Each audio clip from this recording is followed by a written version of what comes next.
Skuad Garuda siap meraih poin penuh saat menghadapi Tiongkok di kualifikasi Piala Dunia 2026 zona Asia. Kemenangan akan makin membuka peluang untuk mendapat satu tempat di putaran keempat kualifikasi Piala Dunia. Lalu apa saja yang disiapkan dan harus diwaspadai oleh skuad Garuda?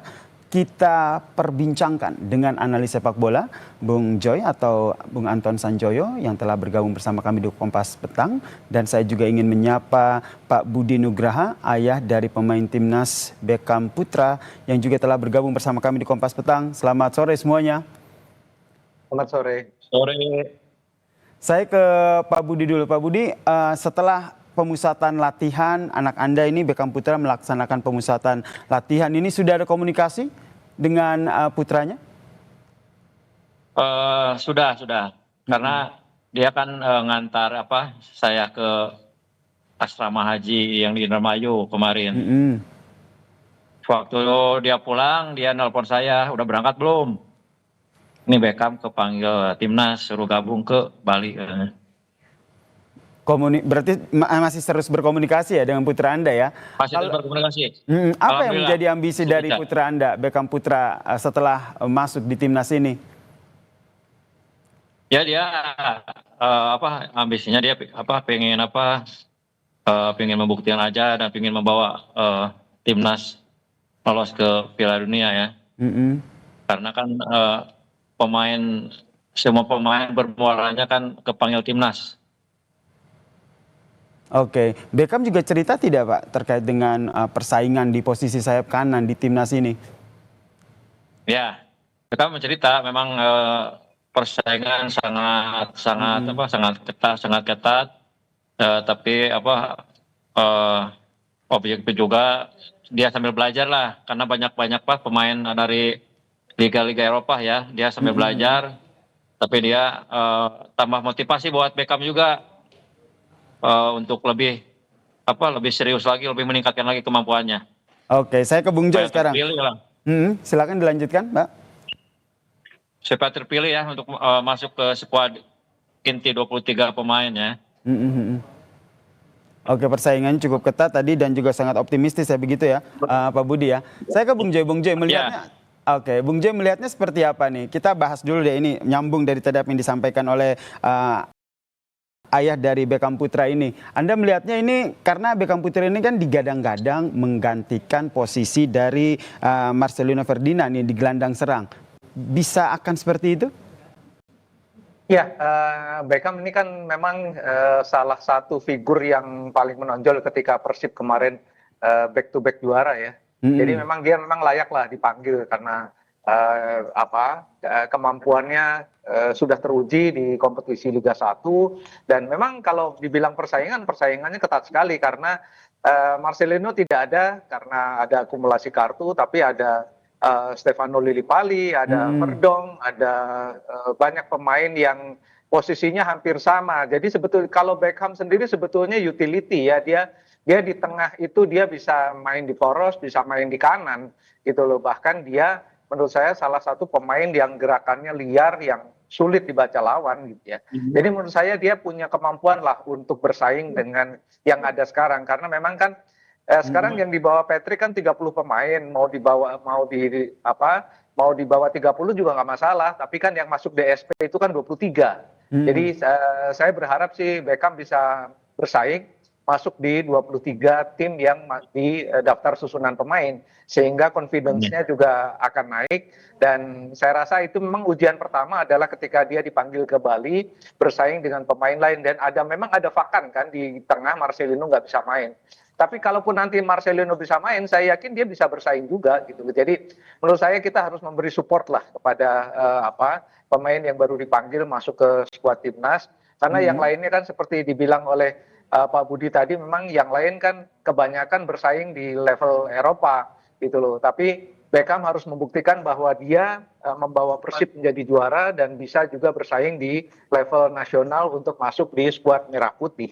Oke, Saya kira ini yang nanti akan menjadi penentunya adalah pelatih timnas kita yaitu Patrick Kluivert gitu. Kalau berbicara soal Patrick Kluivert nih Bung Joy, sudah ada peringatan begitu dari Patrick Kluivert yang memperingatkan untuk Tiongkok agar hati-hati begitu, ada say war begitu. Apakah ini karena Patrick Kluivert Anda membacanya terlalu percaya diri atau hanya ya say war saja? ya itu bagian dari keseluruhan laga ya, karena kan kalau laga udah kualitasnya udah kualifikasi Piala Dunia ini kan kita tidak bisa lagi melihat hanya pada satu titik. Ada titik di mana dimulailah dalam tanda kutip perang itu. Jadi saya kira itu bagian dari Kluivert kan bagaimanapun pelatih yang berpengalaman kan. Dia lama di klub, dia beberapa kali juga memegang bendera negara gitu kan. Jadi dia tahulah cywar seperti itu. Ya itu bagian dari cywar, tapi juga menurut saya bagian dari untuk menaikkan confidence team. Karena ketika melawan Cina kan kita kalah. Sementara sekarang Indonesia akan berhadapan dengan Cina di GBK dan itu waktu yang sangat tepat untuk dalam tanda kutip membalas dendam. Dan saya kira dengan kepercayaan diri penuh, dukungan penonton yang menggebu-gebu, lalu harapan juga, asal jangan menjadi bumerang aja, harapannya terlalu tinggi, mainnya nggak lepas. Tapi saya lihat Nah ini dia nih Bung Joy, jangan sampai jadi bumerang begitu. Menurut Anda apa yang harus diwaspadai ketika melawan Tiongkok? Saya kira kalau kita lihat pertandingan-pertandingan Indonesia ketika di GBK, menurut saya hampir semuanya tidak memperlihatkan bahwa mereka grogi. Pertandingan terakhir melawan Bahrain, saya kira Bahrain yang justru yang grogi ya.